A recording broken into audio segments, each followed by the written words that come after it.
an autographed poster of Shaun of the Dead. Alright, that's the Arris. You can hear it squealing like crazy. I tried inverting it, but several issues came into play. One is I am doing FPV, so I have the FPV cable coming out of the Hero, which offsets it greatly over here, makes it a bit more of a problem, pushes the whole camera out here and only gives me an angle of about like that, because since the camera is extended out, it's bumping up against the top brace here. As you can hear, the whine is everything that everybody has been saying that it is. It's very, very loud and whiny. So I'm hoping with the lens being offset like this, it's not too bad of an issue. We will see this weekend when I get a little bit of vibration when we reach the end of the gimbal there. And we get vibration when we reach the end of the gimbal there.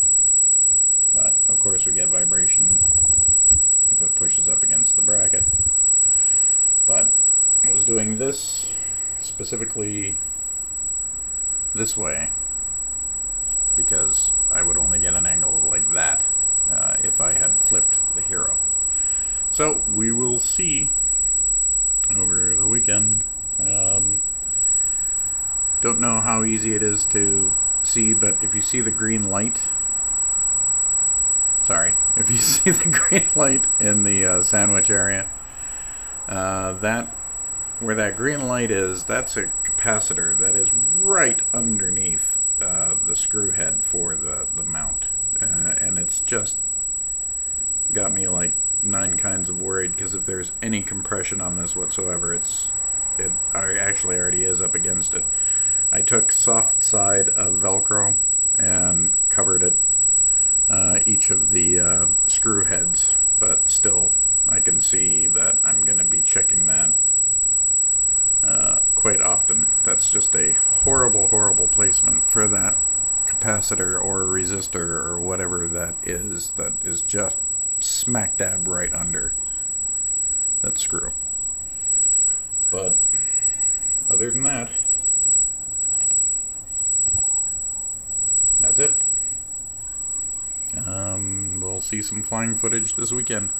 And yes, you absolutely do want to do some kind of leg extension, because it is flush against the ground. And when you power this thing, you are going to want to make sure that it's completely flat, because when it cycles on about 5 seconds after power up, it snaps to this position.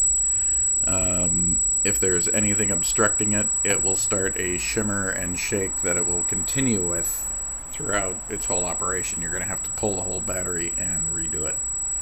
I powered the whole gimbal with just one cable coming out from underneath the leg, and attached it with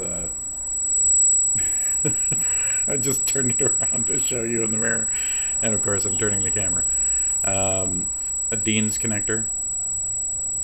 So I just spliced a Dean's connector onto the external power, and that's how it's running.